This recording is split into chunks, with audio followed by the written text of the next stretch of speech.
Welcome to the Creative Me podcast, coming to you from Guernsey in the Channel Islands.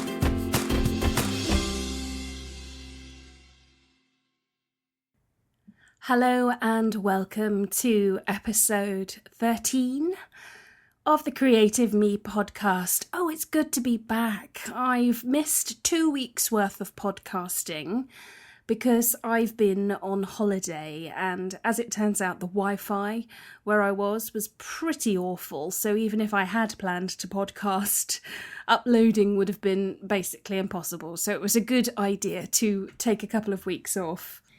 In episode 12, I alluded to the fact I'd be taking 1 week off.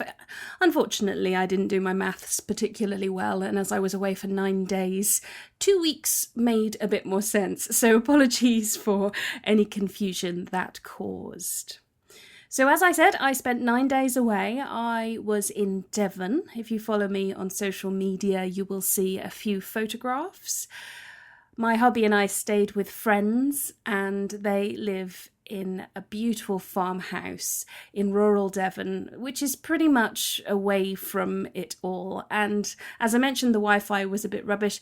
This was frustrating towards the end of the 9 days, but for at least a week, it was kind of nice to feel properly away from things. It's so easy to underestimate the value of a good rest and how that time off can really refresh you and make your creativity just ooze, So it was really valuable, and a lovely time was had, despite the fact that it rained most of the time that we were there.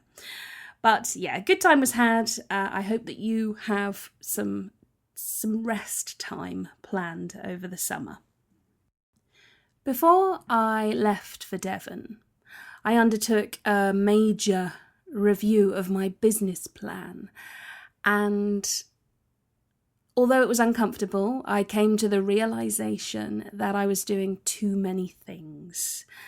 This is kind of scary, and I want to talk about it on the podcast today because I know I'm not alone in this situation. And when I started my own business under my actual name, martineellis.com, as opposed to my previous business, which was iMake, I promised anyone who followed me via the podcast or through my emails, I have an email newsletter. Feel free to sign up. I'll put a link in the show notes. But anyone who follows me in those channels or on social media or through my blog, I promised that I would share my business experience from the very beginning. So how I made business decisions, how I started building the business, how I marketed and all that sort of thing. I made that promise. And in today's episode, I want to talk about how and why I reviewed my business plan and what I've decided to do. And a clue is in the title of this episode, The One Thing.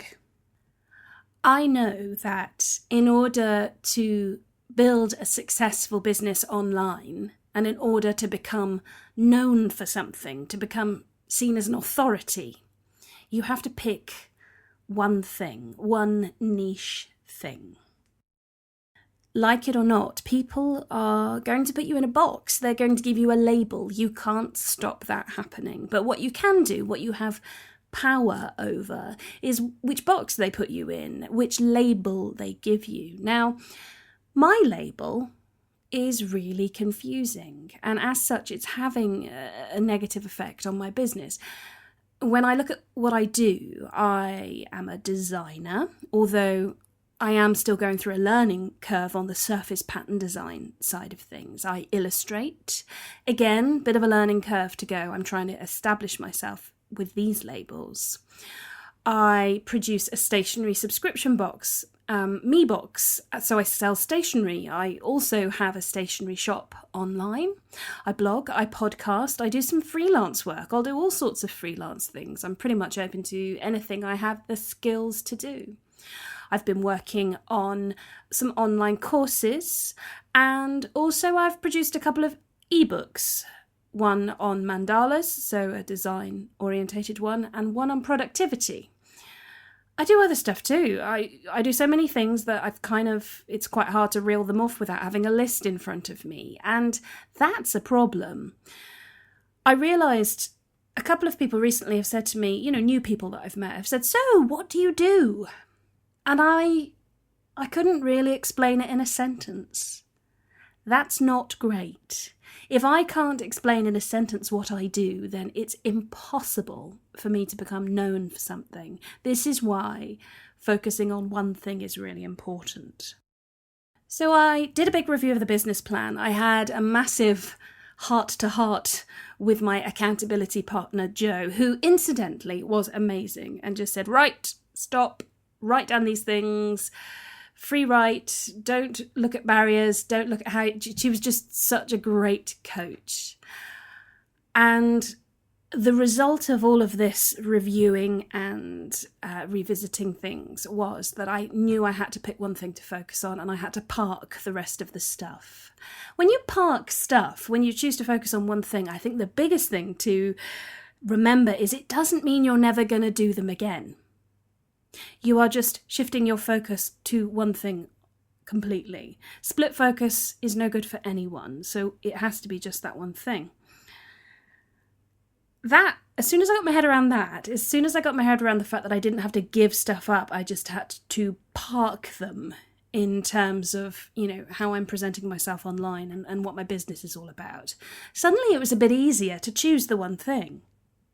Because I still have a fairly major learning curve to go through with surface pattern design and illustration, I made a big decision to put all of that on pause and focus on my writing. It all made sense after I just said that one thing. I'm going to focus on my writing, because everything I do starts with writing, whether it is podcasting, blogging.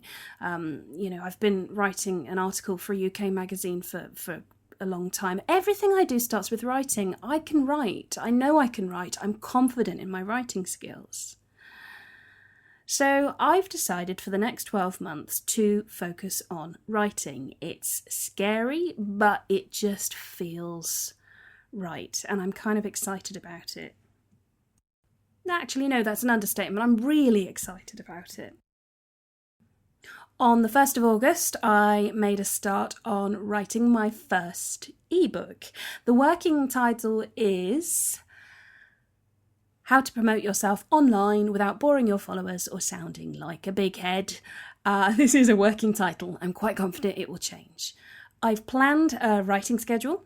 So I'm doing 1,000 words every day, and on that basis I should hit 50,000 words towards the end of next month. The plan is to have the book released and published and all proofread and edited before the end of the year.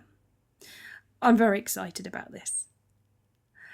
In January 2017, I'm starting working on a book about teaching what you know with my co-author who lives in Brazil. His name is Frank, so that's a second book project on the go. It's kind of happening. It's happening quick. And since I've made this decision, other related opportunities have presented themselves. They aren't opportunities that I'm going to be pushing online at this stage, because I want to be known for the one thing, my writing. But it's exciting. Things have started happening ever since I decided to niche down.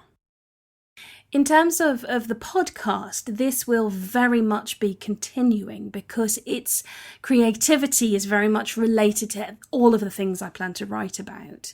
Also, I'm going to be blogging a heck of a lot more. I'm moving my website from Squarespace to WordPress, and I'm very much intending to take advantage of the great blogging platform that WordPress is. So exciting things are happening. I feel sad that MeBox and my stationery design stuff is on hold, but I'm okay with it because I know that I can be creating art in my spare time. And you know what? I might set up a separate Instagram feed with no marketing purpose whatsoever, just to share my artwork. I'll use it as my online sketchbook because I don't want to stop making art in that respect. But it feels okay, and it's just 12 months, and after 12 months I'm going to see what happens. So my MeBox customers have been so supportive and totally understood where I was coming from when I explained everything to them in an email. So I've been really chuffed about that. And despite the fact that they're interested in my design, they still want to hear about my writing, So, I'm feeling positive, and that positivity is just tinged with a tiny bit of sadness. But to be honest, I've totally got over the sadness because I know that it's not going away forever. I wonder if what I'm talking about resonates with you. Look at your small business, if you have one, and are you focusing on one thing? Do you have a niche? Are you known for something? Are you an authority? And if you aren't, is there anything you can do to niche down a little bit? Perhaps you agree with me, perhaps you disagree with me entirely. Either way, I'd love to hear from you. So do send me an email, Martine Ellis, Martine at martineellis.com. Leave a comment on the blog or chat to me on social media. Do you need to niche down and focus on one thing? Or are you quite happy doing all the things and splitting your focus? I'd love to hear from you. That's all from me today. While I'm on the microphone, please do feel free to leave me an iTunes review for the podcast, a positive one hopefully, because it really helps the podcast show up in the search results, and I'd love to be speaking to as many people as possible. That's all from me for today. I hope you'll tune in next week. Thanks for listening.